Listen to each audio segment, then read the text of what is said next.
When you're in this sympathetic state, this fight or flight emergency state, the body changes the way that it operates to prioritize survival. So if you're running from a lion, you're not going to be like, hey, I'm going to go over there because there's a lion right there. You're going to really run fast. You're going to accelerate as fast as you can, and your body's going to change the way that it operates. It's going to change your blood pressure. It's going to change the way that it creates or utilizes glucose.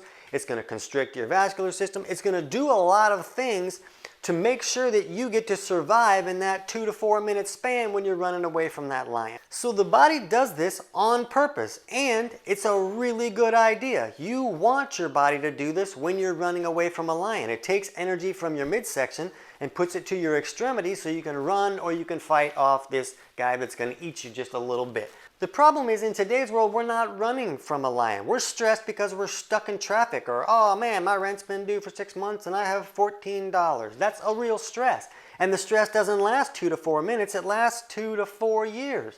So what we need to understand is when we're stressed all the time, it can really push us into this sympathetic state most of the time. Now here's where we got to come back to. Remember this HCl production that had to happen in the stomach so we can acidify our food? The body needs to be in this parasympathetic rest and digest state in order to be able to produce this HCl. When someone's in this fight or flight state, the body's not going to optimize for digestion. In what scenario would the body need to run from a lion and also eat a sandwich at the same time? You're never going to do that. So the body wouldn't prioritize for that. So the body's set up with these two different states so that it can optimize for different circumstances. If it's going to prioritize survival, digestion is going to play some second fiddle there, and that would make sense. We want that to happen so that we get to survive.